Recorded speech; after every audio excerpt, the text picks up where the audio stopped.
자, 여러분 오늘 제목은 말씀의 제목은 너희 마음을 완고하게 하지 말라라는 것입니다.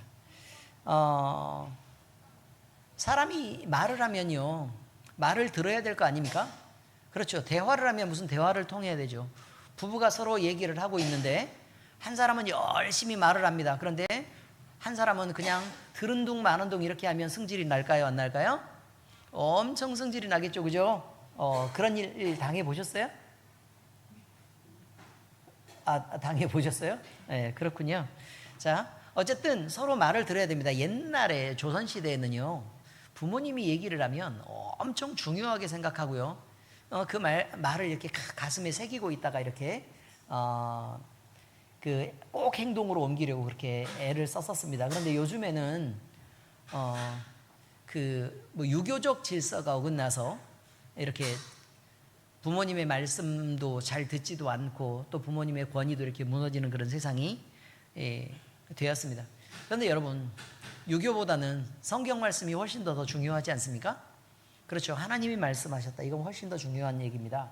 그런데 그 질서마저 무너지고 있기 때문에, 그 권위와 질서가 무너지기 때문에 자식들은 부모님보다 더 소중한 위치에 있고, 또 부모는 아무리 말을 해도 자식들이 듣지 않는 그런 세상이 되었습니다.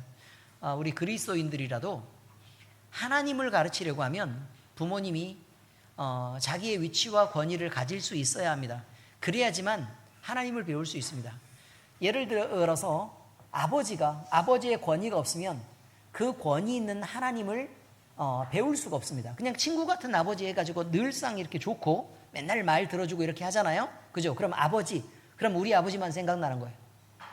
우리 아버지만 늘 생각나서 내가 장난쳐도 되고, 내가 실수해도 맨날 용서해주고, 내가 잘못해도 늘 봐주고, 그 다음에 내가 달라는 거 뭐 다 해주고, 내가 싫다고 짜증내면 그냥 짜증이나 받아주고, 이런 아버지만 상상하게 되는 것입니다. 그래서 우리 이 크리스찬들은 무슨 생각을 하고 있어야 되냐면, 아버지로 산다라는 것은 내가 하나님 아버지를 투영할 수 있는 모습으로 살아가느냐, 그리고 내 삶을 통해서 우리 아이들이 하나님 아버지를 배울 수 있느냐라는 것에 대한 것을 꼭 생각하면서 살아야 됩니다. 그럼 거짓말하면 돼요, 안 돼요? 안 되죠. 함부로 약속하면 돼요, 안 돼요? 함부로 약속하면 안 돼요. 한 70년이나 한 400년 만에 한 번씩 약속하면 돼요. 이해되셨죠? 몇 년 만에 약속하면 된다고요? 70년이나 한 400년 만에 이렇게 약속을 하시고, 그리고 그 한 약속은 영원히 잘 지키면 우리 애들이 그걸 잘 배울 것이란 말입니다. 이해 잘 되셨죠? 그렇습니다. 그리고 마찬가지입니다. 하나님이 선하시고 온유하시면 선하고 온유한 것을 가르쳐야 됩니다. 하나님이 늘 공의로우시면 그 공의를 가르쳐야 합니다. 하나님이 그 공의를 어겼을 때 징계하시는 하나님이면 자식들도 징계해야 됩니다. 그렇게 하지 않기 때문에 문제가 생긴다는 것입니다. 자, 여러분, 이런 하나님의 말씀이 있다는 것을 먼저 생각하시고 오늘 말씀을 들으면 됩니다. 사람마다요, 하나님의 말씀을 대하는 태도는 참 다양합니다. 어떤 사람들은 설교를 이렇게 하잖아요. 그러면 하나님이 우리 목사님을 통해서 지금 말씀하고 계시는구나 라고 생각해서 그 말씀을 마음에 받아들이고 조심하는 것입니다. 그래서 살아계신 하나님의 말씀이기 때문에 이 말씀을 반드시 받아서 내가 고쳐야 될 것들을 고쳐내고, 내가 잘못된 것들을 하나님이 말씀하시는 거니까 부지런히 찾아서 회개하고, 얼른 돌이켜서 잘못한 것들을 다시 반복하지 않는 그런 사람이 있는 반면에, 마치 그저 좋은 격언이나 그냥 늘상 지나가는 그냥 잔소리 정도, 그리고 먼 옛날 이야기를 그냥 이렇게 풀어서 재미있게 해주는 정도로만 이렇게 생각하는 사람들도 많이 있습니다. 그리고 쉽게 듣고 잊어버리고, 그리고 아무렇지도 않게 어떤 말씀을 했든지 내 삶은 전혀 변하지 않고 그냥 그렇게 살아갑니다. 그럼 살아계신 하나님이 말씀하셨는데도 정말 그럴 수 있을까? 예를 들어서요, 하나님이 임재하셔가지고요, 이곳에서 다 하늘의 여기 천장의 문이 이렇게 막 열리고 하나님이 직접 권위 가운데 임재하셔가지고 너한테 이렇게 얘기하면서 너 왜 그렇게 살았어? 라고 얘기를 하신다거나, 너 이렇게 살아야 돼 라고 얘기를 하면 여러분은 그걸 듣겠습니까? 듣지 않겠습니까? 듣겠죠. 그런데 왜 하나님의 말씀을 이렇게 풀어 설명할 때는 그걸 듣지 않느냐라는 것입니다. 이것은요, 하나님의 말씀을 가볍게 여기는 것, 이것은 하나님을 가볍게 여기는 것이고 하나님의 권위를 무시하는 것이며, 사실은 우리를 위한 일인데 우리를 위해 주시는 여러 가지 말씀들을 하나님이 주실 때 우리의 삶을 고쳐낼 수 있는 가장 중요한 지금의 기회를 놓쳐버리는 것이 된다, 그런 말입니다. 오늘 본문은 바로 그 점을 경고합니다. 너 지금 안 들으면 너 고칠 수 있는 기회가 없어 라고 얘기할 수 있다, 그 말이에요. 오늘 너희가 그의 음성을 듣거든 너희 마음을 완고하게 하지 말라, 딱딱하게 하지 말라는 거예요. 하나님께서 지금도 우리에게 말씀하고 계시죠. 문제가 있는데 하나님이 말씀하고 계시는데도 우리는 지금 살아계셔서 말씀하시는 하나님을 인정하지 않는 데 문제가 있다는 것입니다. 그저 목사님이 잔소리 정도로만 그냥 얘기하는 것으로 받아들이기 때문에 그냥 듣든지 말든지 아무 상관이 없는 것이죠. 그럼 이것을 하나님을 인정하는 신앙이다, 하나님을 인정하는 삶이다라고 말할 수 있습니까? 그럴 수 없을 것입니다. 그의 음성을 어떻게 대하느냐가 하나님을 어떻게 대하느냐라는 것에 대한 애티튜드가 됩니다. 주님의 말씀 앞에서 겸손히 마음을 열어야 할 때 혹시 우리의 마음이 굳어져 있지 않은지를 우리는 돌아보아야 하는 것입니다. 자, 오늘 성경 말씀의 내용 첫 번째는 이것입니다. 성령 하나님은 지금도 말씀하고 계십니다. 히브리서 기자는 그러므로 성령이 이르신 바와 같이라는 말로 시작합니다. 이 말씀은 성경의 권위를 높이는 것이죠. 성경 자체가 또는 목사님이 설교를 통해 하는 전달되는 이 말씀이 성령 하나님이 이르신 것이다 라고 얘기를 한다, 그 말이에요. 그러니 여러분, 가볍게 사람의 말들로 듣고 그냥 늘상하는 잔소리의 설교다 라고 듣고 지나가지 말아야 된다는 얘기를 하고 있는 것입니다. 성경이 어떻게 과거의 기록이겠습니까? 지금 현재 살아계시는 하나님, 살아계시는 성령 하나님께서 오늘 지금 여러분에게 말씀하고 계신다는 것을 강조하고 있는 것입니다. 또 이어지는 표현도 바로 오늘입니다. 여기서 오늘이라는 말은 단순히 하루의 시간을 의미하는 오늘로서의 투데이를 의미하는 게 아닙니다. 하나님이 은혜를 베푸시고 구원의 문을 여시는 기회의 때가 지금 너에게 도착했다라고 얘기합니다. 그 기회를 잡을 것이냐 말아야 될 것이냐는 여러분의 선택이라는 거죠. 오늘이라는 것입니다. 근데 오늘이라는 시간에 대한 시점을 주신 것은 여러분, 기회가 있을 때요, 예를 들까요? 우리가 후회하는 사람들이 굉장히 많이 있습니다. 내가 그 정보를 알았으면 금방 부자 됐을 텐데. 코인 엄청 싸서 막 사람들이 막 이렇게 돈 취급도 안 하던 그런 비트코인이 있었죠. 근데 지금 비트코인 하나에 되게 비싸다면서요. 저는 그 가격을 모르긴 하지만 엄청 비싸다면서요. 근데 여러분, 오늘 사지 않으면, 오늘 어떤 사람이 나한테 권했단 말이에요. 그런데 오늘 사지 않았어. 근데 내일은 가격이 더 올라. 그럼 그 사람 팔아요, 안 팔아요? 안 팔죠. 그 다음 날 더 올라. 그러면요, 안 팔죠. 그 다음 더 올라요. 그 다음은요, 안 팔죠. 계속해서 오르고 있어. 그럼 팔아요, 안 팔아요? 안 팔죠. 누가 그걸 팔아요? 오늘 기회를 놓치면 나는 살 기회가 없는 거예요. 이런 것은 기회인 줄 알아. 그런데 하나님의 말씀이 오늘 여러분에게 도착했을 때 쓱 지나가고 있는 하나님의 말씀을 내가 내 것으로 붙잡지 않으면 그 오늘이 지나가는 것을 모른단 말이죠. 오늘이란 말은 기회의 때가 지금이다 라는 말에 대한 실제적인 표현을 의미하고 있습니다. 이것을 오늘 본문은요, 시편 95편 7, 8절 말씀을 인용하고 있는데요, 같이 읽어보실까요? 시작. 그는 우리의 하나님이시요 우리는 그가 기르시는 백성이며 그의 손이 돌보시는 양이기 때문이라. 너희가 오늘 그의 음성을 듣거든 너희는 무리바에서와 같이 또 광야의 마사에서 지냈던 날과 같이 너희 마음을 완악하게 하지 말지어다 라고 말합니다. 오늘 우리가 그의 음성을 들어야 하는 이유, 또 우리가 듣고 우리의 마음을 완고하게 하지 말아야 되는 이유는 분명히 있다는 거예요. 천지를 창조하신 하나님이, 그 높은 능력의 하나님이, 그 높은 권위의 하나님이, 하나님의 지존하신 그 이름을 가지고 여러분에게 지금 말씀하고 계시는데, 그 하나님이 우리 하나님이시기 때문에 우리가 들어야 된다는 거예요. 우리 하나님이시기 때문에 우리는 하나님과 무관한 관계에 있는 게 아니라 우리 하나님이시고 우리는 그의 양이기 때문에 그렇다는 거예요. 그의 소유이기 때문에 그렇다는 것입니다. 그리고 하나님이 돌봐주시려고 우리에게 말씀하고 계시기 때문에 우리가 말씀을 들어야 된다고 얘기하는 거예요. 자꾸 우리가 하나님의 말씀에서 어긋나고 빗나가면서 하나님 말씀을 듣지 않으면 마치 하나님과 우리가 무관한 자처럼 살게 되지 않겠느냐라고 성경은 이야기하고 있는 것입니다. 특별히 이것을 중요하게 다루는 이유는요, 하나님의 말씀은 어느 시점에 딱 어떤 사람에게 정확하게 딱 와서 꽂히는 말씀이란 말이에요. 제가 설교를 하는데요, 많은 사람들은 참 이상한 게 있어요.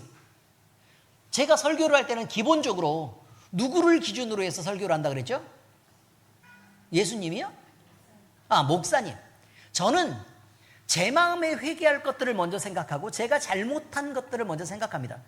오늘 말씀도요, 오늘 되게 가슴이 아팠어요. 이 말씀을 묵상하고 사실은 일주일 동안 이 말씀을 이렇게 설교를 써놓고 계속해서 묵상을 하거든요. 근데 묵상을 하면서 되게 가슴이 아픈 게 내가 하나님의 말씀에 순종하지 않고 있다는 거예요. 순종하지 않고 있다. 우리 교회가 사실은 그다지 엄청 막 뜨겁고 열심히 있어야 되죠. 받아 누리는 혜택에 비해서 우리는 너무 안 움직여요. 우리 교회만큼 혜택이 있는 데가 어디 있습니까? 근데 우리 교회만큼 안 움직이는 데는 또 어디 있어요? 아니 이런 일이 있을 수가 있겠습니까? 할 수 있는 걸 모든 걸 다해서 하나님은 여러분에게 공급하시는데 우리는 안 움직이다니요. 그래서 제가 꿈을 꿨습니다. 무슨 꿈을 꿨느냐? 전도를 해야 되는데 아무리 말해도 성도들은 전도를 죽어도 안 하고 딴 일만 막 관심을 갖고 바쁜데, 그럼 목사님이 교회 공사도 하고 또 이것저것 행정 처리도 하고 막 이렇게 다니고, 그 다음에 설교도 써야 되고 또 말씀도 묵상하고 또 요즘 이렇게 발도 아픈데 병원에도 가야 되고 또 성경 말씀도 읽어줘야 되고 목회도 하고 그래야 되는데, 빈 시간에 내가 나가서 또 다니면서 저 전도를 해야겠구나. 이런 생각을 하게 됐다는 거예요. 꿈을 꿨어요. 너무 나라도 전도를 해야 되는데, 나라도 전도를 해야 되는데, 나라도 전도를 해야 되는데 라고 생각하면서, 그래 나라도 전도를 해야지 라고 생각을 하면서 제가 구례동 뭐 상가 그 사이 있잖아요. 거기 가가지고 이렇게 앉아서 막 이렇게 앉아서 있는데 막 사람들이 막 이렇게 막 와가지고 나한테 이렇게 물어보면 전도도 하고 막 이렇게 하는 꿈도 꿨다니까요.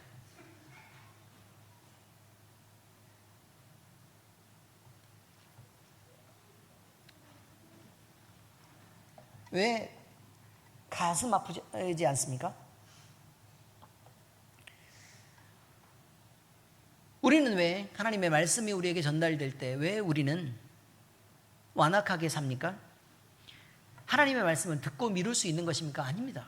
정확하게 어느 시점에 목사님이 얘기를 하잖아요. 그냥 목사님은, 저는 설교를 할 때 제가 아픈 부분에 대한 얘기를 해요. 제가 아픈 부분, 제가 잘못된 부분들에 대한 얘기를 합니다. 그러니까 대부분 여러분은 여러분이 지적받는다고 생각을 하시잖아요. 또 여러분의 삶에 해당되는 얘기라고 생각하시잖아요. 그런데 그거는 대부분은 잘못한 걸 지적했을 때 제 안에 있는 나쁜 습관들과 또 제 습관들과 제가 가지는 연약함들과 제가 가지는 불성실함과 제가 가지는 안타까움들에 대한 얘기입니다. 제가 가진 불완전함들에 대해서 저는 얘기를 하고 있는 것입니다. 그런데 사람 사는 게 다 비슷하잖아요. 그래요, 안 그래요? 그죠? 근데 하나님의 말씀에 비춰보면 다들 찔리는 게 맞아서 제가 제 이야기를 하면서 설교 말씀을 하고 있어도 여러분 각자는 오늘 왜 목사님은 하필 내 상황을 알고 지적하고 꼭 나한테 저런 말씀을 자꾸 하시지? 나한테 움직이라고 하는 건가? 정말 내가 꼭 해야 되나? 쓱 이렇게 목사님이 여기 이쪽도 또 보고 저쪽도 보고 그러면서 설교를 하잖아요. 그죠? 그래서 쓱 스쳐 지나가다가 이렇게 눈빛이 한번 마주치면 지나가다가 쓱 다른 사람들 쳐다보는 척하면서 왜 나한테 눈을 한번 쫙 이렇게 째리고 지나가지? 이런 생각 한단 말이에요. 그냥 눈이 찢어진 거예요. 째리고 지나가는 게 아니고 다시요. 때리고 지나가는 게 아니고 뭐라고요? 눈이 찢어진 거다. 그렇게 기억하시면 되겠습니다. 여러분, 여러분에게 그렇게 들리면 그렇게 들으시면 됩니다.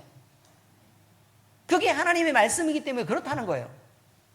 내가 여러분을 지적하기 위해서 그러고 있는 게 아니라 여러분에게 그렇게 들리면 하나님의 내 마음을 그렇게 지적하고 감동시키는데 왜 안 하냐 그 말이에요. 딱 감동하고 어쩌면 그렇게 예배가 끝나서 막 이렇게 우리 주제 찬양 부를 때 이게 가볍게 다들 털어내시는지 털어내는 거 다 보여. 나도 보인다고 막 이게 툴툴 털리는 거. 주제 찬양 부르고 나면 다 잊었잖아요. 그래요 안 그래요? 예, 주제 찬양을 살살 부르시라고. 안 털리게. 아무튼 그렇습니다. 여러분, 그러므로 하나님의 부르심은 이 기회가 지나가면 우리에게 이런 감동이 없을지도 모릅니다. 여러분, 그냥요, 지금은 내 마음에 찔림이 있고 지금은 내 마음에 불편함이 있어서 하나님이 움직이라고 하지만 어느 때가 되면, 어느 시점이 되면 그냥 성경 말씀을 들으면 졸리기만 하고 또 아무리 얘기를 해도 그냥 잔소리 같게만 들리고 그럴 때가 분명히 온단 말입니다. 그러면 안 되겠지만,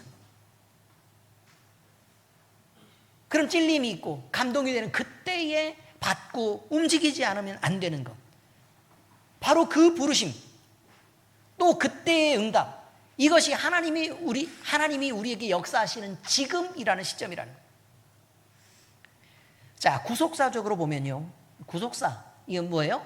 예수 그리스도를 연결해서 보는 거예요. 아시겠죠? 구속사적으로 보면 오늘이라는 시점은요, 예수 그리스도 안에서 결정적으로 이어져가는 구원의 날을 의미합니다. 그러니까 예수님을 믿는 때는 우리가 하나님께서 우리를 택하실 때는 창세전이에요.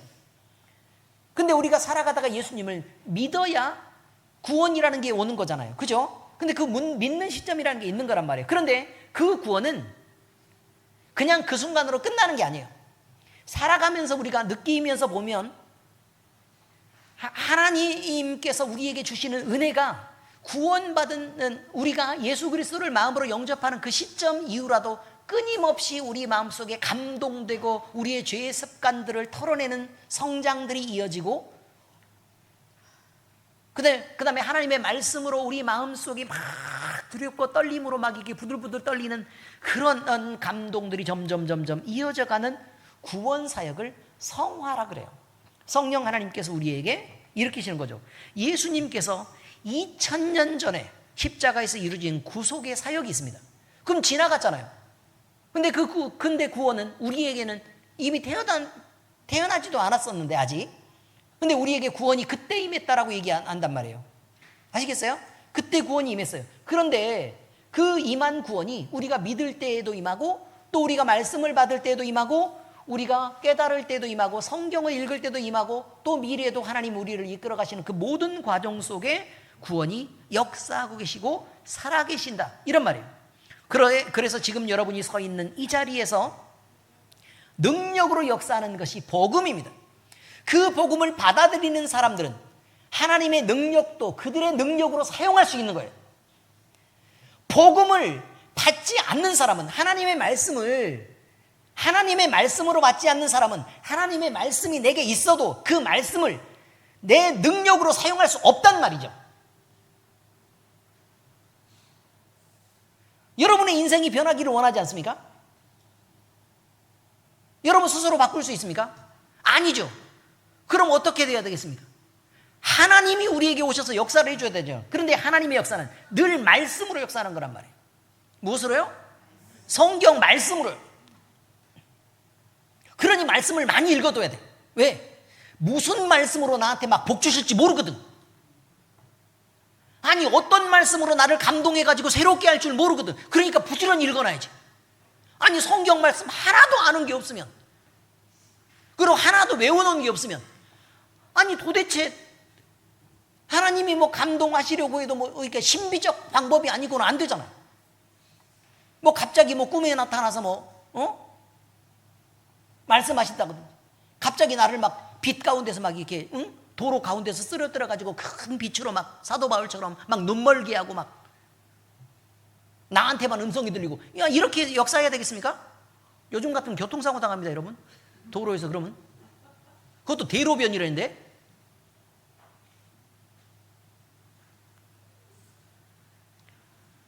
하나님은 뭘 통해 역사하신다고요? 하나님의 말씀을 통해 역사한단 말이에요. 그러니까 열심히 읽어야 돼요. 열심히 읽어야 돼. 그리고 되도록 좋은 말씀이 있죠. 내게 감동이 되는 말씀이 있으면 여러 번 읽어서 외워둬야 돼.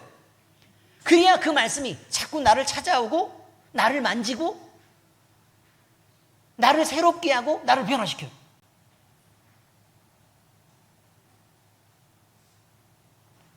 조민근 집사님, 신약성경 다 외웠어요? 지금 신약성경 전체를 지금 다 외우고 있어요.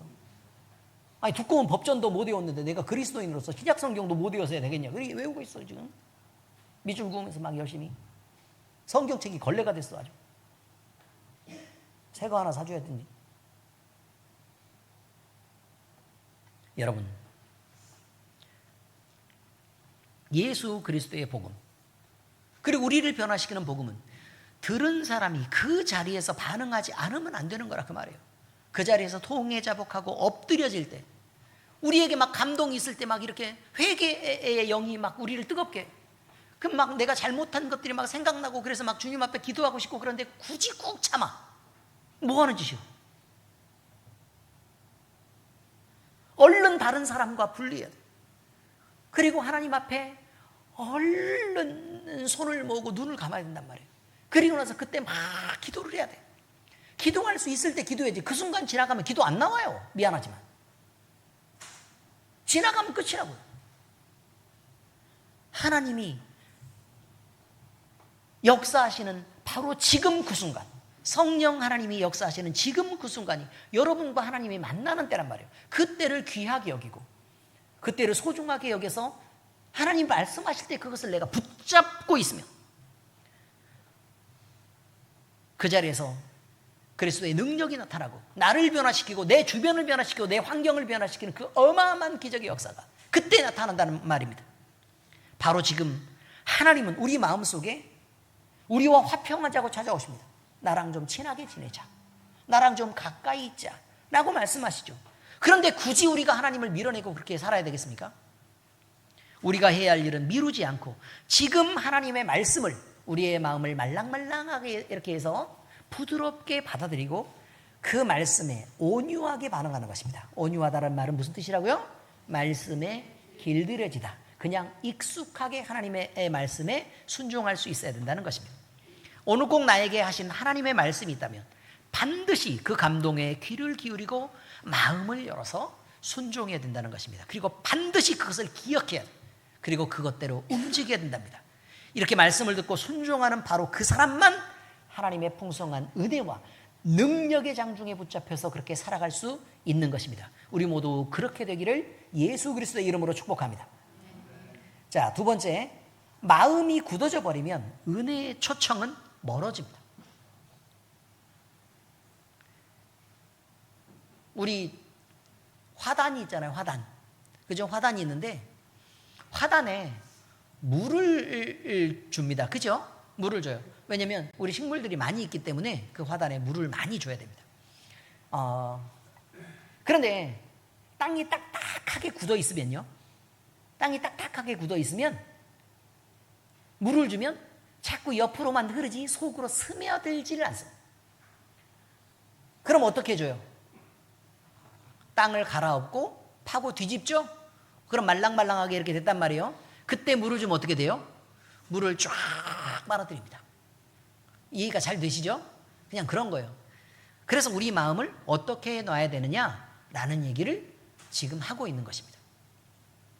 여러분, 히브리서 기자는요, 광야에서 시험하던 날에 거역하던 것 같이 너희 마음을 완고하게 하지 말라고 엄중히 경고합니다. 하나님께서는요, 우리를 시험하십니다. 근데 하나님은 친히 우리를 시험하시지 않는다라고 성경에 기록되어 있습니다. 그런데 하나님은 시험하십니다. 그럼 성경 말씀이 좀 잘못됐느냐? 그렇지 않아요. 하나님이 시험하신다는 그 시험은 우리를 죄로 유혹해서 거기에 빠져서 넘어뜨리게 한다라는 의미의 시험은 아닌데, 하나님이 시험하신다라는 그 시험은 테스트예요. 뭐라고요? 테스트. 그래서 점수가 어느 정도만 딱 되면 상을 주고 싶어서 시험하신다 이거예요. 그러니까 복을 받을 자격이 있는지를 확인하는 작업으로 시험하신다 이거예요. 자, 그런데 하나님이 광야에서 출애굽한 이스라엘 백성들을 시험하신 것은 그들이 하나님이라는 그 어마어마한 복을, 어마어마한 능력을 그들이 그들의 소유로 받아들일 수 있을 것인가 라는 것에 대한 시험이었습니다. 그런데 그들은 하나님을 거역하고 거부했다고 말합니다. 어떻게 해서요? 마음을 완고하게 해서, 딱딱하게 만들어서. 그렇다는 거예요.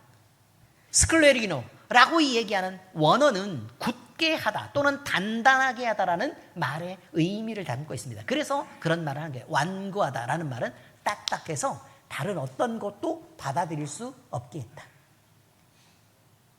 이런 것입니다. 자, 그러면 하나님의 음성을, 자, 우리가 화단에 물을 주죠. 그 물을 안 줘서 받아들이지 않은 게 아니라 물을 줬지만 흡수하지 않아서 흘러서 다른 데로 가버리는 거잖아요. 그죠? 이것처럼 하나님이 말씀을 주시고 은혜를 주셨지만 딱딱하게 해서 그것을 받아들이지 않았다라는 말을 하고 있는 것입니다. 하나님이 은혜를 주셨지만 그렇게 했다. 그래서 물을 받아들이면 내가 어떻게 돼요? 점점 말랑하게 되죠? 그죠? 그러면 흙은요, 딱딱한 흙이라도 물이 스며들면 어떻게 돼요? 흐물흐물하게 무너지죠. 흐물흐물하게 무너진단 말이에요. 그러니까 나라는, 내 자아라는 게 세상적으로, 그리고 내가 원하는 가치 아래서 딱딱하고 견고하게 서 있는 거란 말이죠. 근데 하나님의 은혜의 생수가 우리에게 이렇게 적셔지는 순간 우리가 흐물흐물하게 돼요. 그래서 무너져 내린단 말이에요. 그러면 우리는 그것을 보면서, 아니 내 자아가 점점 무너지니까, 내가 내 모습을 점점 잃어가네. 예전에 나 같지 않아서 너무 어색해서 나는 이런 거 싫어 라고 해서 거부하는 거라는 거예요. 성경의 설명은 이거예요. 이제 이해 잘 하셨죠? 왜 거부하느냐? 죄로 딱딱하게 굳어져 있는, 또 자기를 지켜내기 위해서, 또 내가 소중하게 생각하는 것을 지켜내기 위해서 딱딱하게 모양을 만들고 굳어져 있는 내가 존재하는데, 그 내가 무너지면 내가 생각하고 있는 소중함들도 가치도 무너질 거고, 내 세계관도 달라질 거고, 내가 바라보는 시각도 달라질 테니 그런 것들을 용납하지 못하겠다라고 그렇게 얘기를 하고 있는 거라, 그런 말입니다. 그래서 마음을 닫아버립니다. 마음을 닫아버려요. 흙이 딱딱하게 해서 물이 스며드는 걸 막아버리는 것처럼 마음을 닫아버린다, 그 말이에요.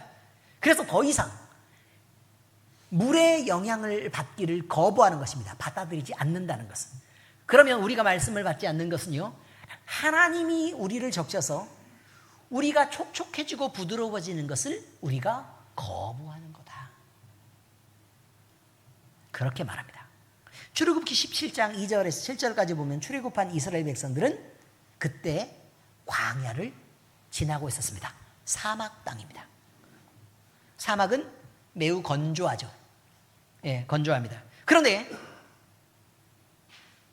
그 건조한 땅에 어떻게 해서 들어가게 되느냐? 이 상황을 이해하려면 먼저 앞서서 어떤 일이 있었는지를 우리는 생각해 봐야 됩니다. 자, 출애굽기 12장은요, 이스라엘 백성들이 그 이전까지는 노예 생활을 하고 있었는데 하나님께서 10가지의 재앙을 내리시면서 권세로, 하나님의 권능으로 이스라엘 백성을 예배하라고 출애굽을 시키는 장면이 바로 12장에 있는 거예요. 출애굽기 12장. 그런데 이 출애굽기 12장이 있는데 13장에는 뭐가 있는 거냐면, 하나님이 출애굽을 시켜놓고 광야로 쭉 이렇게 홍해 가까이 이렇게 이끌어 간단 말이에요. 홍해 가까이 이끌어 가면서 그때 뭐가 나타나느냐? 구름 기둥과 불 기둥이 나타나요. 왜 구름 기둥이 필요했겠어요? 광야니까 필요한 거예요. 광야니까. 불 기둥은요? 광야니까 필요한 거예요. 아니, 집에서 시원하고 그늘도 있고 그 다음에 햇빛도 내리치지 않는 곳이라면, 그러면 뭐 때문에 햇빛을 막아줘야 될 필요가 있고, 뭐 때문에 밤에 불기둥으로 이렇게 따뜻하게 비춰줘야 될 필요가 뭐가 있냐고. 뭐 때문에 구름기둥과 불기둥이 필요하다고요? 광야로 가기 때문에 필요한 거라고요. 그래서 미리 하나님이 세팅을 딱 해주셨어요. 구름기둥과 불기둥으로. 자, 이해가 잘 되셨죠 이제? 자, 광야니까 필요했다. 그러면 우리도 마찬가지예요. 우리의 인생도 우리가 늘 풍요로웠을 때는 하나님을 필요로 하지 않아요. 하나님을 필요로 하지 않는데 우리가 광야를 걸어야 되기 때문에 하나님은 우리에게 임재를 나타내시고 권능을 나타내시는 거예요. 그래서 내가 너를 지키고 있다, 내가 너를 보호하고 있다, 이렇게 해서 구름기둥과 불기둥으로 우리에게 역사하고 계신다 그 말이에요. 자, 그런데요, 구름기둥과 불기둥이 딱 이렇게 있어요. 그런데 갑자기 14장이 되자 그 이스라엘 군대에게 애굽의 바로가 군대를 이끌고 막 죽이려고 막 덤벼들고 막 뒤에서 막 몰고 옵니다. 앞에는 홍해가 때려 막았어요. 그 바다가 다 때려 막았고, 그 다음에 노인들도 있고 애들도 있고 짐은 가득 실었는데 지금 다 이해되셨죠? 수영을 해도 뭐 이게 바다를 건널 수는 없고, 그러니까 너무 어디 오갈 데가 없는 상황이에요 지금. 그런데 뒤에서는 애굽의 바로가 우리를 죽이겠다고 막 이게 지금 쫓아오고 있는 중이란 말입니다. 군대를 다 이끌고. 근데 애굽의 군대는요, 그때 당시에 전 세계 최강, 뭐 천조국, 이게 비슷한 거예요. 이해하셨죠? 그렇게 해서 지금 쫓아오고 있는 중입니다. 자, 그런데 그 추격이 따라오자 하나님은 모세에게 어떻게 하라 그랬어요? 홍해의 지팡이를 이렇게 내밀라 그랬죠? 그죠? 그리고 나서 지팡이를 내밀고 발을 담그니까 어떻게 됐어요? 홍해가 갈라져서 이스라엘 백성들은 그냥 건넙니다. 자, 보세요. 하나님이 홍해를 두신 이유가 뭐예요? 하나님이 하나님이란 걸 보이시기 위해서요. 하나님이 하나님이란 걸 보이시기 위해서 홍해가 필요했다는 거예요. 자, 그리고 홍해를 다 건넜어요. 마른 땅처럼. 그리고 났더니 뒤로 추격해왔던 바로의 군대가 있었죠. 다 어떻게 됐죠? 싹 쓸어버렸어요. 우리가 볼 때는 절대적 위협이라고 생각하는 그런 순간에도, 그래서 우리는 반드시 죽을 것이다 라고 생각하는 그런 순간에도 하나님은 불기둥과 구름기둥으로 항상 우리와 함께 하시고, 홍해를 갈라서 우리를 건너게 하시고, 그리고 우리를 공격하는 적들을 싸그리 멸하시는 그 능력을 하나님은 발휘하셨다는 거예요. 그것이 여러분에게 믿어지고 그 말씀으로 받을 때에 여러분에게 능력이라 그 말이에요. 안 받으면 아무 소용이 없죠. 그럼 우리 인생도 하나님이 아무리 개입하셔도 아무 변화가 없겠네? 그럼 뭐하러 교회를 나오고 뭐 때문에 지금 예배는 드린다고 이렇게 앉아 있는 거예요? 이상하잖아요. 자, 그 다음에 15장이 있습니다. 자, 15장에서는요, 모세하고 그의 누이 미리암이 있는데 노래합니다. 하나님이 이렇게 놀라운 일을, 지금까지 세상에서 본 적 없는 이렇게 놀라운 일을 우리에게 행하시고 이런 큰 구원을 행하셨다니요. 그러면서 막 이게 팔짝팔짝 뛰면서 너무 좋아서 이렇게 있었습니다. 그런데 15장에 그렇게 찬송하고 하나님의 그 놀라운 역사를 보고 난 15장의 후반부에 뭐가 나온 줄 아십니까? 마라의 쓴물이에요. 마라의 쓴물. 이스라엘 백성이 그 모양이라 그 말이야. 하나님이 어마어마한 구원을 이루어주셨는데도 불구하고, 그럼 하나님께 구하면 되는데, 하나님 구름기둥과 불기둥으로 함께 동행하고 계신다고 얘기를 하고 있는데도 그걸 하나님께 구하지 않고 뭐 하고 있어요? 불평불만하고 모세를 욕하고 공격하고 지금 그러고 있는 거란 말입니다. 지금 지도자를 욕할 일입니까? 뭘 해야 돼요? 하나님께 구해야 되죠. 하나님께 구해야 되죠. 그렇지 않습니까?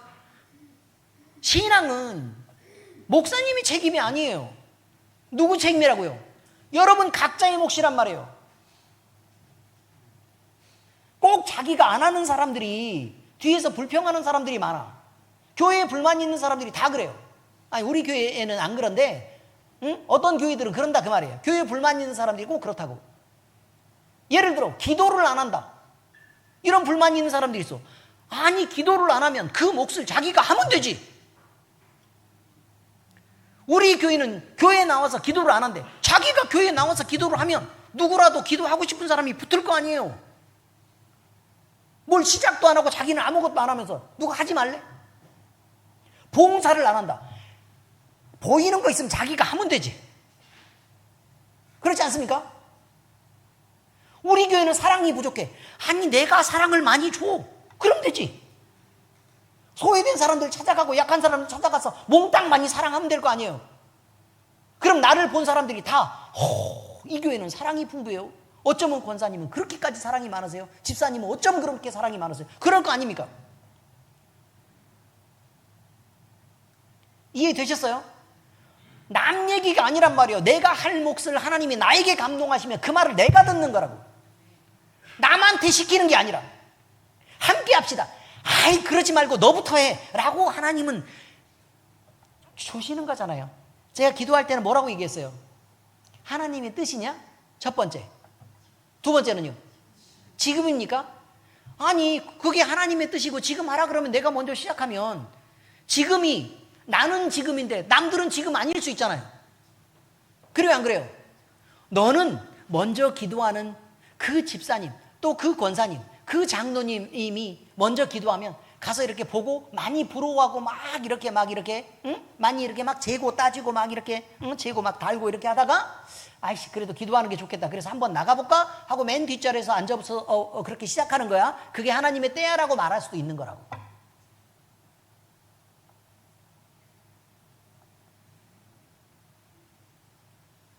내가 느끼는 것은 나에게 주시는 거란 말이에요.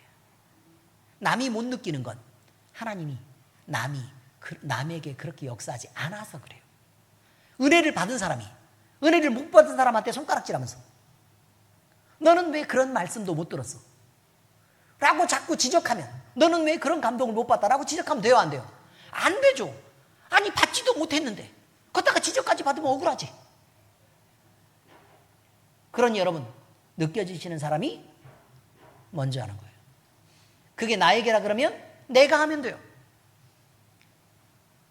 남을 재고 판단할 일이 아니라 그 말입니다.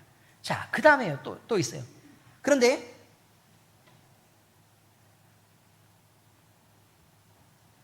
16장에 만나와 메추락이 등장하고 17장에서 신광야 겨우 3일 길을 갔대요. 성경이 보면 3일 길을 갔대. 3일 갔대. 3일. 엘림에서 쉬고 3일 갔대. 3일 갔는데 물 충분히 마시고 뭐 이렇게 해서 그러면 하나님이 물을 준비해 주시고 이렇게 하는 걸 봤으면 그럼 어떻게 하면 돼요? 기도하고 요청하면 되지. 근데 요청을 안 하고 어떻게 하고 있어요? 불평하고 있다고. 그래서 무리바 마사가 나오는 거예요.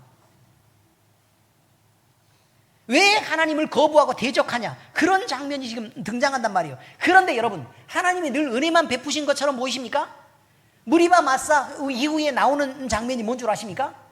아말렉과의 전쟁이에요. 아말렉과의 전쟁. 가만히 냅두지 않는다고.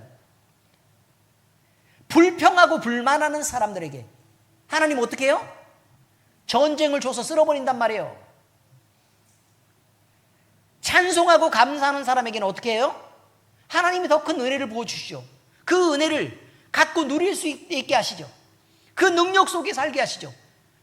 하나님과 화평한 관계 속에서 마음껏 누리고 즐기게 하시죠. 그렇지만 불평하고 불만하는 사람들은 어떻게 한다고요? 전쟁이 나게 한다고요. 싸움이 나고 그래서 죽고 다치고 이렇게 하게 된단 말이에요. 여러분 같은 성격의 말씀이 있는데요. 민수기 13장을 보면 민수기 13장이 이어진 민수기 14장 22절 23절의 내용을 볼 수 있는데 13장에서는요. 가나안에 들어간 12정탐꾼이 가나안을 들어갔다가 와서 보고를 해요. 자 14장 22절 23절 자 거기에 뭐가 근데 거기 이 내용을 보면 백성들은 약속의 땅 가나안에 이제 들어가면 되잖아요. 근데 10개 족속에서는 10개 지파에서는 다들 불평하고 불만하고 이렇게 하면서 모세를 대적하고 그를 죽이려고 막 덤비고 막 이렇게 했어요. 겨우 2개 지파, 여호수아와 갈렙이 속한 지파에서만 어떻게 했죠? 우리 거기 들어가자. 하나님이 우리에게 주신 땅 아니냐. 그것들은 우리 밥이지 뭐. 하나님이 하시겠다는데 라고 얘기했단 말이에요. 그래서 그 여호수아와 갈렙 빼놓고는 출애굽한 1세대가 결국 무슨 일을 당하게 됐냐는 거예요. 불평하고 불만했을 때 하나님은 그들을 가나안 땅에 집어넣을 자격을 없애버렸어요. 하나님이 축복을 누릴 자격을 없애버렸다 그 말이에요. 불평하고 불만하는 사람들에게 그렇게 했다 그 말이에요. 정신 똑바로 차리고 들으셔야 돼요. 그리고 그 사람들은 어떻게 했어요? 40년을 광야에서 돌았어요. 그리고 나서 가나안 1세대가 다 죽을 때까지 하나님은 다음 세대까지 가나안 땅에 들어가지 못하게 했어요. 여러분, 단 한 번의 불평 불만인 것처럼 보이십니까? 그래도요, 그 값을 치르는 건 40년일 수 있어요. 여러분이 한 번의 불순종과 불평 불만으로 주의 종과 하나님을 대적하는 것으로 여러분의 자존심을 세우고 여러분의 세상적인 가치관과 세계관을 지켜나갈 수 있을지 모르지만 하나님은 그것들을 보고 용서하지 않는단 말이에요. 몇 년이요? 40년이요.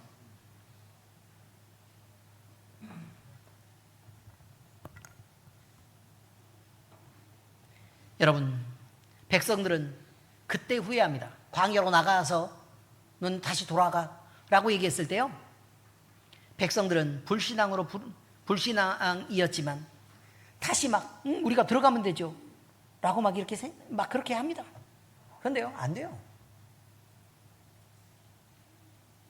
하나님의 앞에서 이기적이고 완고한 마음으로 자기만 생각하고 하나님의 능력과 역사를 인정하지 못하는 사람은 결국 하나님의 진노를 부르고 하나님의 풍성한 은혜에서 배제된다는 사실을 잊지 마시기 바랍니다. 그것이 여러분일 수 있다, 나일 수 있다, 그리고 우리 교회일 수 있다라는 생각을 꼭 잊지 마시기 바랍니다. 이 경고는 이스라엘의 역사가 이랬었다라는 회상을 하고 있는 것이 아닙니다. 이것은 지금 오늘 그리고 이 말씀을 듣는 이 순간에 여기 앉아 있는 여러분 그리고 우리를 향한 경고입니다. 영이신 하나님은요, 우리 눈에 보이지 않습니다. 그래서 보이는 것밖에 인정하지 못하는 사람은 이때 하나님의 존재마저 부정하고 하나님의 말씀에도 마음을 닫아버리는 것입니다. 이런 마음은 딱딱하게 굳어진 마음이라 말씀을 들어도 느낄 수 없고, 당연히 말씀에 대한 죄책감, 죄에 대한 죄책감도 사라지기 때문에 말씀으로 경고해도 죄에 대한 두려움도 사라져버립니다.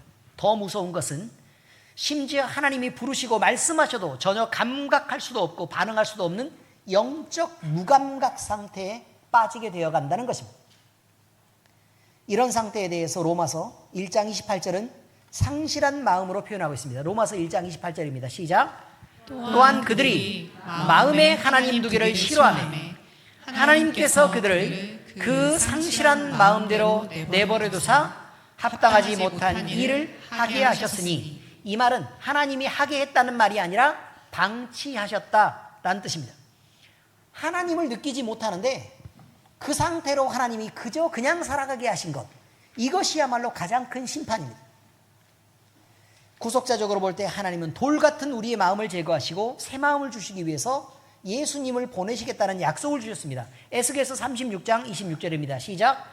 또 새 영을 너희 속에 두고 새 마음을 너희에게 주되 너희 육신에서 굳은 마음을 제거하고 부드러운 마음을 줄 것이며, 완고한 마음을 없애고 부드러운 마음으로 바꿔주실 거라 그 말이에요. 그런데 문제는 복음을 받아들이는 우리의 태도입니다.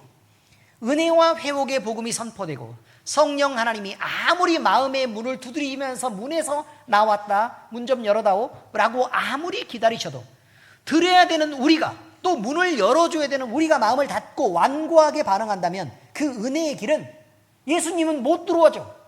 그러니까 당연히 은혜의 길은 막히는 꼴이 되고 맙니다.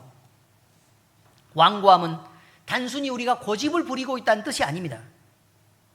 이것은 오직 은혜로 베푸시는 하나님의 구원의 역사가 있는데 그 하나님의 놀라운 일을 아무리 선물을 많이 준비하고 우리에게 다가와서 자, 문 열어. 자, 지금 선물 있으니까 얼른 받아. 라고 얘기를 해도 문을 안 열어준다는 거예요. 안 열어줘요. 그럼 몽땅 갖고 온 이 은혜는 어떻게 되는 거예요? 못 받는 거죠, 그냥. 그래서 그 짓고를 하고 그냥 사는 거지. 이렇게 우리가 거부하죠? 그럼 그 결과는 광야에서 무리바 마사 하나님을 거역하고 대적했던 세대가 겪었던 것처럼 약속의 땅에 들어가지 못하고 영적인 광야를 40년이나 유리해야 되는 그런 사람으로 버려지게 된다는 겁니다. 경고입니다. 이제 말씀을 적용합니다. 그러므로 부드러운 마음으로 순종의 길을 걸어가십시다. 히브리서 기자는요, 우리가 완고한 마음을 버리고 서로 권면하여, 서로를 권면하라 그 말이에요. 믿음에서 떠나지 않도록 하라고 말합니다. 본문 오직 오늘이라 일컫는 동안에 매일 피차 권면하여 너희 중에 누구든지 죄의 유혹으로 완고하게 되지 않도록 하라 라고 말씀하신 것처럼 우리의 마음은 매일 그리고 새롭게 말씀으로 부드럽게 다스려져야 됩니다. 하나님은 우리의 마음이 완고해져서 무감각한 상태로 영적인 죽음에 빠지게 되는 것을 원하지 않으십니다. 주님의 음성을 들을 때 즉시 반응하고 회개와 순종으로 응답하는 것이 믿음의 사람의 모습입니다. 여러분, 우리의 몸에는 여러 가지 감각이 있습니다. 어떤 감각이 있죠? 뭐라고요? 아니, 그 맛이고요. 맛도 느끼고, 그 다음에요. 눈으로 보기도 하고, 그 다음에요. 귀로 듣기도 하고, 그 다음에 코로 냄새 맡기도 하고, 그 다음에 만지거나 접촉했을 때 느끼는 감각도 있습니다. 근데 그 중에 가장 많이 발달한 것이 무엇인 줄 아십니까? 가장 많이 발달한 거, 청각이요? 청각이요? 그럴 것처럼 보이죠. 가장 많이 발달한 거, 청각처럼 보이잖아요. 그죠? 우리 장로님 잘 안 들려서 보청기 끼었어요. 그렇게 발달한 거 아니에요? 또 이게, 우리 이웃기 성도님, 새로 보청기, 새 거 잘 들리세요? 축하드려요. 얼마나 좋으시겠어요? 효녀를 둬서 얼마나. 자, 여러분, 피부 감각이 제일 민감해요. 아시겠어요? 근데 피부 감각은 여러 가지 감각이 있어요. 누르는 감각, 뭐 이런 거 있잖아요. 근데 여러 가지 감각들 중에 따뜻한 걸 느끼는 감각, 이런 것들이 있는데 그 중에요, 통각이 가장 민감해요. 뭐가 제일 민감하다고요? 통증을 느끼는 감각이 제일 민감해. 그래서 웬만하면 막 만지고 따뜻하게 해주면 승질이 안 나지만 아프게 하면 승질이 확 올라오죠? 그죠? 그런데 그 통각은요, 어디가 제일 민감하냐면 뇌에서 멀수록 민감해요. 뇌에서 멀수록, 거리가 멀수록 민감하단 말이에요. 끝으로 갈수록 민감해. 그래서 말초신경이라 그래요. 아시겠어요? 왜 통각이 가장 민감할까요? 이제 그거예요. 왜 통각이 가장 민감할까요? 통증을 못 느끼면 죽을 수 있으니까요. 생명을 보호하기 위해서 그래요. 아시겠습니까? 그럼 통증은 사람을 아프게 하기 위해서 그런 게 아니에요. 도가니가 막 엄청 아파. 그럼 여러분, 잘 걸어요? 잘 안 걸어요? 잘 안 걷죠? 그래서 아끼게 된다고. 이해되셨어요? 자, 그 다음에 돌에 맞아서 상처가 났어. 그럼 아파요. 그럼 어떻게 해요? 약을 바르고 병원에 가고 감싼단 말이에요. 그래서 낫게 하려고 애를 써요. 만약에 통증이 있는 걸 못 느끼고 아무렇지도 않고 막 그냥 살아봐. 그럼 어떻게 되겠어요? 그 부분이 상하고 썩고 그래서 다리를 절단을 해야 되는 경우가 생길 수도 있다고. 멀면 멀수록 더 민감한 것은 뇌에서 멀면 멀수록 더 지켜줘야 되기 때문에 그래요. 여기까지 의미를 다 이해하셨습니까? 그러면 우리도 마찬가지예요. 교회도 동일한 방식인 거예요.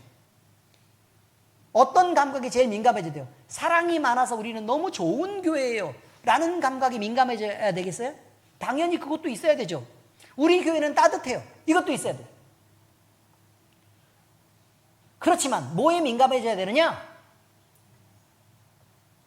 맞아요. 아파하는 지체에 대해서 민감해야 돼요. 그래야 교회가 살아요. 아멘?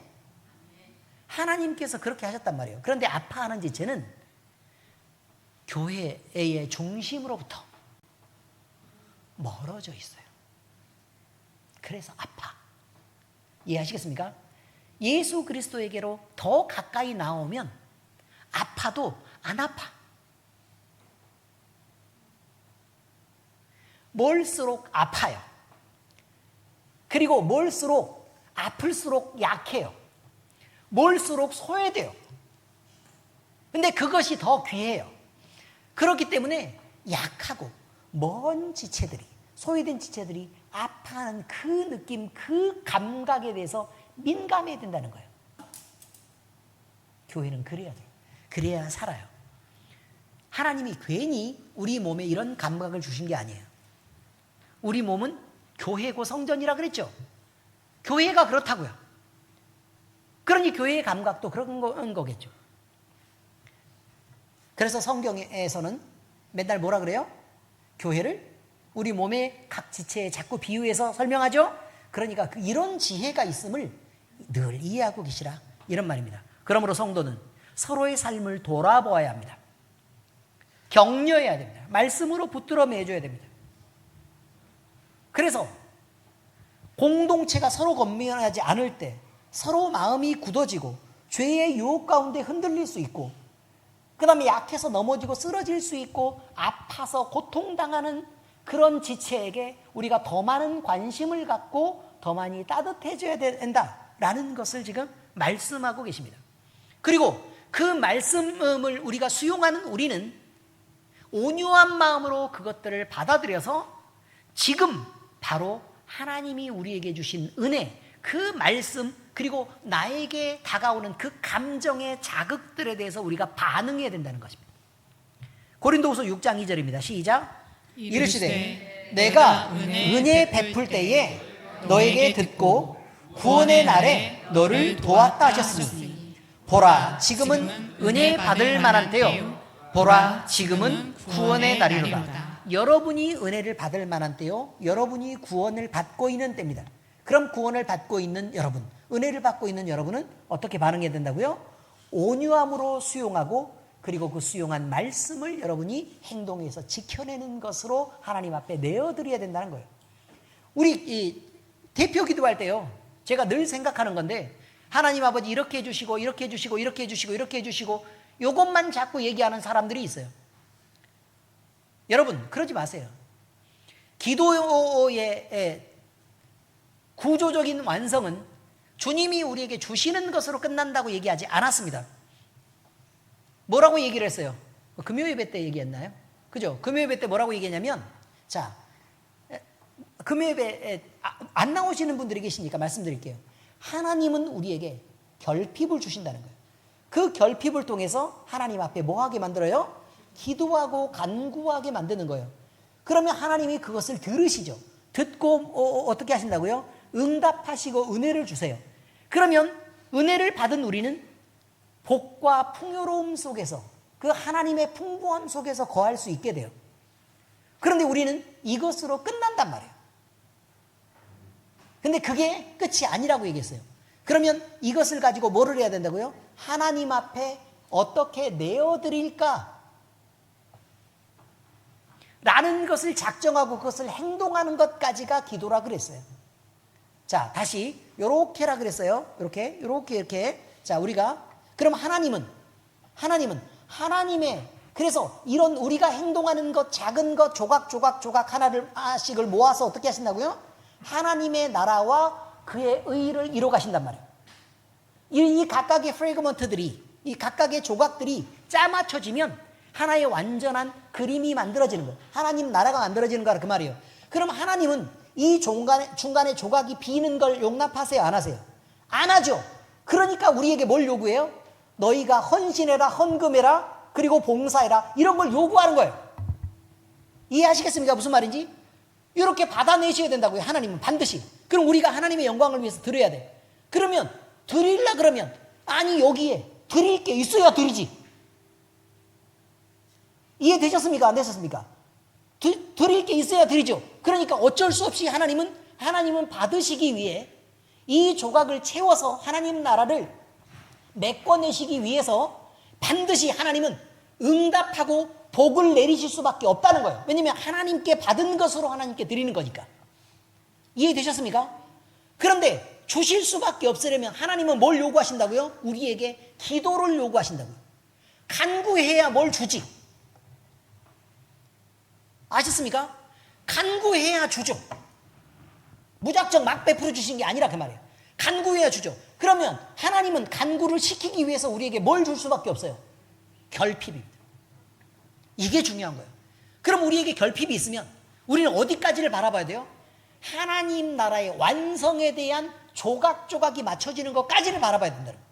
어디서부터 어디까지요? 내 결핍으로부터 시작된 기도와 간구, 하나님이 들으시고 응답과 축복, 그 응답에 대한 풍성함과 우리가 누리는 혜택들, 그리고 하나님께 드리는 헌신과 예배와 봉사, 그리고 하나님 나라의 조각들이 맞춰져서 되는 완성들입니다. 이 그림을 잊으면 안 돼요. 이 그림을. 아시겠습니까? 이 그림을 잊으면 안 된다고요. 절대 잊으면 안 돼요. 절대 잊으면 안 돼요. 이 그림은 반드시 기억하셔야 돼요. 자, 그런데 뭐 금요 예배에 안 나오시니까 잘 모르지. 뭐 나와야 알지. 이렇게 왜 자꾸 얘기할까? 못 들은 척해요 또? 보청기까지 사드리고 막 이랬는데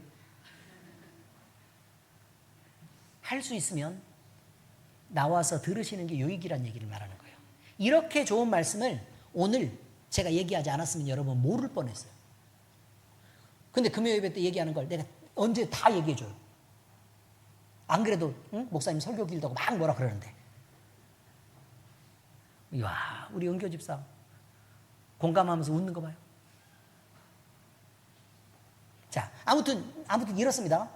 자, 그러면 여러분, 우리가 하나님은 자, 결정적으로 우리에게 주기도문에도 말해요. 주기도문에도 하나님 나라와 그의 의를 구해서 만들어지는 것. 자, 주기도문 처음부터 해봐요. 시작. 하늘에 계신 우리 아버지여, 이름이 거룩히 여김을 받으시오며 나라가 임하시오며 뜻이 하늘에서 이루어진 것 같이 땅에서도 이루어지다가 요 조각들의 완성이에요. 그죠? 그럼 이것을 위해서 뭘 해요? 오늘 우리에게 일용할 양식을 주시옵고.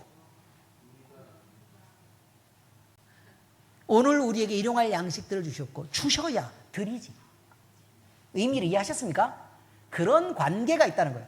그래서 근데 이것을 먼저 얘기하고 이걸 나중에 얘기하는 게 이게 목적되기 때문에 그렇다는 거예요. 목적되기 때문에. 그래서 우리는 결핍을 느낄 때 뭘 봐야 된다고요? 나를 통해서 하나님이 얼마나 대단하게 역사하시려고 이렇게까지 나를 결핍하게 하시는가. 근데 기도를 안 해버려. 그럼 어떻게 돼요? 하나님은 뭘 해야 돼요? 하나님 뭘 해야 돼요? 하나님 나라의 조각들을 맞춰가야 되죠.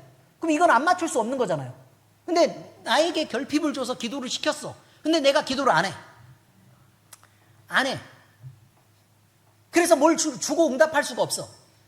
그러면 이 필요를 어떻게 채울까요? 여러분 같으면 어떻게 해요? 시장에 갔어. 근데 내가 사려고 하는 게 없어. 그럼 어디를 가요? 마트.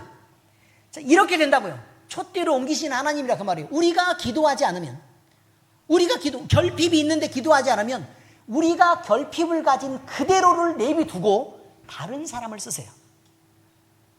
그래서 우리는 그 짓고를 하고 평생을 살 수밖에 없어.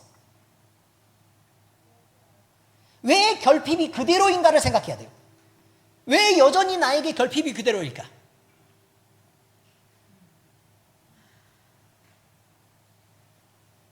너무 중요해서 금요예배에 반을 지금 하고 있어요, 지금. 사랑하는 성도 여러분, 주님 앞에서 주님 제가 듣겠습니다. 마음을 부드럽게 하겠습니다. 하나님의 뜻을 기뻐 순종하는 삶을 살아가겠습니다. 기도하라 그러면 결핍을 주시면 기도를 하겠습니다. 간구하겠습니다. 그러니 복 주세요. 그럼 복을 받으면 어떻게 해야 돼요? 하나님 제가 하나님 앞에 마음껏 내어드리겠습니다 라고 기도할 수 있어야 돼요. 그리고 실제로 드려야 된다 그 말이에요. 근데 갖고 안 내놔. 그럼 또 어떻게 해요? 더 이상은 공급이 안 돼요. 멈춰요. 그리고 세상으로 죄로 쓰든 뭐 하든 하나님은 방치해. 이런 사람들은 하나님의 영광을 위해서 자기가 가진 재물을 하나님께서 주신 것이라도 사용할 수 없게 돼요. 왜? 하나님이 필요하신 것은 하나님이 땡겨 쓰시니까. 아시겠습니까? 여러분, 기도할 때 반드시 그렇게 기도하세요. 하나님, 꼭 돈을 쓰시려고 그러면요, 저를 통해서 좀 쓰세요 라고 말씀하세요. 아멘? 많이 주시면 얼마든지 내놓을게요. 없어서 못 내놓으니까요. 하나님, 맞잖아요. 근데 그게 없을 때는 되게 편하거든요. 기도하기가. 근데 하나님이 막 많이 주셨어. 그럼 기도하기가 되게 힘들어요. 막 기도가 잘 안 나와. 도대체 어떡할까? 그래서 이거를 주신 것을 막 지키고 싶어서 막 안 달라. 아니, 쓰면 어차피 또 주실 건데 못 내놔. 뭐하고 똑같은 거냐면 애기한테 꽃갈콘을 사줬어, 할아버지가. 근데 꽃갈콘을 식구들 다 먹이고 나서 텅 비었어. 그럼 할아버지는 어떻게 하겠어요? 또 사주지. 안 그래도 이쁜데. 사주고 싶어서 안 달란 게 할아버지 아니에요. 근데 하나도 안 내놓으려고 막 기를 쓰고 이걸 붙잡고 있고 막 안 내놓으려고 울고불고 그러면서 감췄어. 그럼 자기도 못 먹고 욕 먹고 혼나고 꽃갈콘도 더 이상 나오지 않아요. 왜 이런 관계를 하나님이 우리에게 주셨을까? 에베소서를 보세요. 부모와 자식, 부부의 모든 관계, 그거를 하나님은 뭘 말하고 싶어서 그렇게 썼다고 말하냐면 내가 그리스도와 교회에 대해서 말하노라 라고 말해요. 그래서 제가 가족의 얘기를 자꾸 예를 드는 거예요. 왜냐하면 이것이 교회를 설명하려고 하나님이 주신 복이니까. 사랑하는 성도 여러분, 사랑하는 엘림교회 성도 여러분, 하나님은 오늘 또 우리에게 말씀하고 계십니다. 문제는 우리가 그 음성을 듣고 어떻게 반응하느냐입니다. 마음이 굳어지면 은혜의 초청을 놓치고 영적 광야를 떠돌 수밖에 없습니다. 기회를 놓쳐서 결국은 자기 때문에 광야를 떠돌게 되고 그 40년의 고난을 스스로 불러들일 수밖에 없다는 거예요. 오늘 지금 그리고 바로 이 자리에서 주님의 말씀에 귀를 기울이시고 마음을 열어 순종을 결단하시기 바랍니다.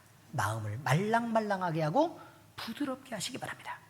주님의 음성을 부드러운 마음으로 듣고 즉시 순종으로 반응하는 그 사람에게 하나님의 놀라운 안식과 풍성한 은혜와 축복이 임하시는 것입니다. 우리 주 예수 그리스도의 이름으로 이 축복이 결단하는 우리, 그리고 하나님께 마음껏 내어드리고 하나님의 도구로 쓰이기를 원하는 우리 모두에게 임하기를 우리 주 예수 그리스도의 이름으로 축복합니다. 마음껏 받아가시기 바랍니다. 기도하겠습니다. 살아계신 아버지 하나님 감사합니다. 하나님은 우리에게 하나님의 말씀을 듣게 하시고 또 그때그때 마음을 감동하시고 우리에게 반응하라고 요구하십니다. 그런데 우리는 느껴지는 때마다 남들에게 그 시선을 돌리고 남들이 이렇다 남들이 저렇다를 말하는 경우들이 흔하게 있습니다. 아버지 하나님, 그것이 내 잘못이었고 하나님의 뜻을 곡해하고 잘못 해석했던 것을 아버지 하나님 인정하며 이제는 하나님이 내 마음에 말씀하실 때는 내가 반응하겠다라고 다짐하고 결단합니다. 아버지 하나님, 그렇게 할 수 있도록 우리를 이끌어 주시옵소서. 마음껏 우리가 우리 하나님 앞에 우리가 가진 것들, 하나님이 우리에게 부으신 축복들을 내어드리며 하나님의 나라를 이루어가겠습니다. 그리고 교회를 세우고 또 하나님의 영광을 위해서 우리의 인생을 드리겠습니다. 아버지 하나님, 우리를 통해 영광 받으시고 우리 교회를 통해 영광 받으시옵소서. 살아계신 우리 주 예수 그리스도의 이름으로 감사하며 기도합니다. 아멘.